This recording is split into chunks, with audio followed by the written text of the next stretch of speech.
Hey guys, my name is Brad from Substream, and I am here right now with Alex from Selfish Things. How are you? I'm good, man. How are you doing? I am great. Third time's the charm. So, so how are you guys? You guys are from Canada. Yeah, we are. Yeah, That's yeah. sick. That's sick. How is the Toronto scene? Because I hear so many good things. Yeah, the Toronto scene's really good right now. I think we have a really, really lively like pop punk, post hardcore kind of hardcore scene.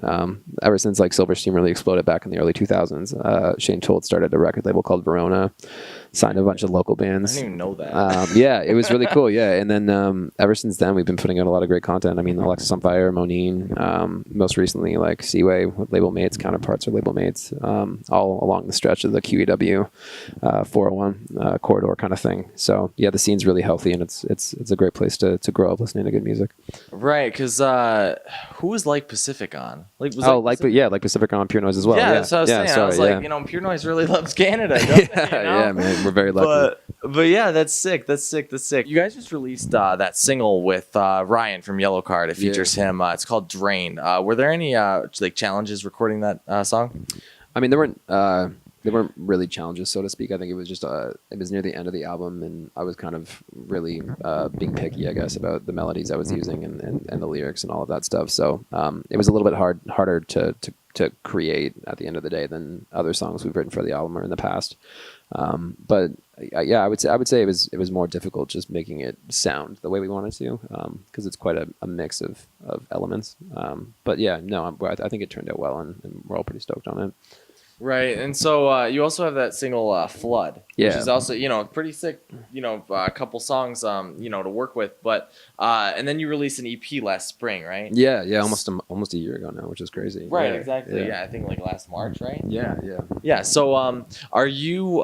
So you guys are gearing up to release that album. Are any of the songs on the EP coming up on the? Are going to be on the record? No, it's all a brand new batch. Yeah. Okay, so those probably just those couple singles, and then those singles are going to be on the album. Okay. We're kind of just like everybody. We're trying to streamline the album and put out probably like 4 or 5 singles before the album comes out, because obviously it's the playlisting game now more than it is anything. So I presume the album will come out like late spring, early summer. Okay. A couple more singles and then actually drop the whole thing. So okay, cool. Are there any messages or that you tried to portray or convey when writing this record? Yeah, totally. I think I'm very much about taking responsibility for your own actions in your life, and not sitting in your sorrow or like drowning yourself in vices. And I really think music's in a place right now where a lot of artists are more about talking about like drug use as a mechanism for coping, as opposed to actually taking responsibility for your life. And I don't think that's a good message to send to anybody, because it just perpetuates the problem.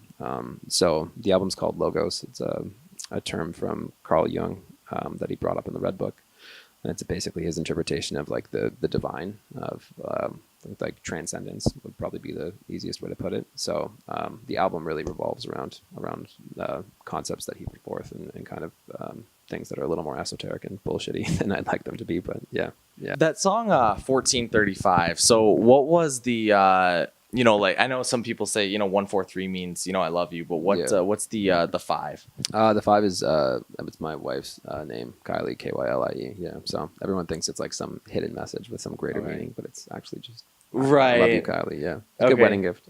Yeah, because I didn't realize up until, because I never even realized that people say like 143 for like I love you. Up until, so it's a really emotional song, and obviously and then you topped it with Drained. But are you excited to release this record? Like, do you have any songs that are going to be like really good? Like, how proud of you are of it? Yeah, I think I'm like, it's weird. I've been sitting on it for so long, and the boys and I've been listening to it for so long that I'm not even sure if, like, I think it's good. I'm proud of it, but at the end of the day, you kind of just have to throw that stuff up to the universe. It's not really up to me or the band or anyone at large whether or not people like it.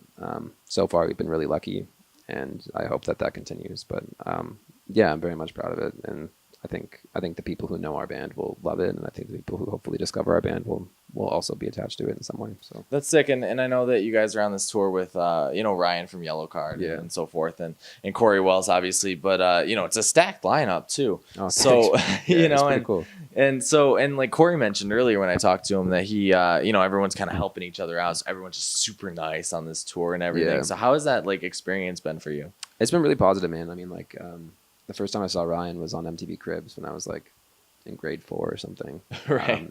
Right after like Ocean Avenue really broke, and to be on tour with him so many years later and to have him on a song is such a huge honor and such a like a surreal thing.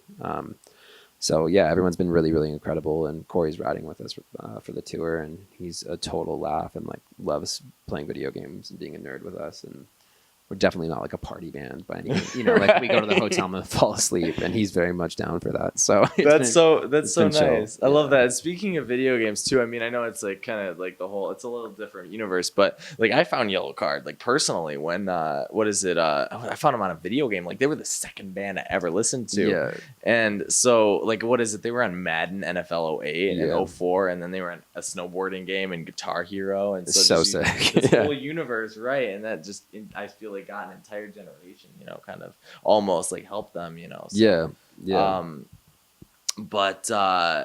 So what I guess has been the most like memorable like experience on this tour so far?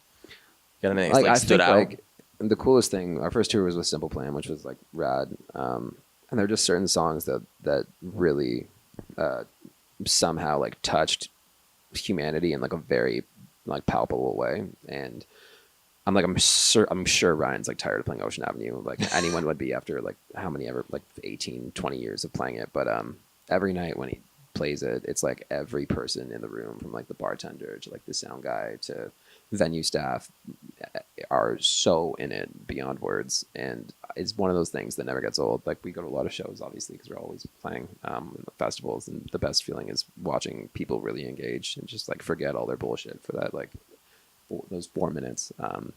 So yeah, seeing that every night has been like the highlight. I actually like make a point of going up just to watch the room sing it and like go back to the green room after. That's insane. Yeah, it's really, really special. So yeah, very blessed to be able to see that every night. That's awesome. Do you have any besides obviously the album's coming out, do you have any big plans other than just the record? Yeah, so we got the record coming out. We're just solidifying the rest of our touring schedule right now. It's kind of that time of year where everybody's getting their routing done, as you probably know. Right. We just booked like a sick festival in Canada that is brand new to a certain area of the West that I cannot talk about yet. But It was like one of those moments where I wanted to like smash a bottle over my head because it was so surreal. So yeah, we've got a ton of exciting stuff lined up.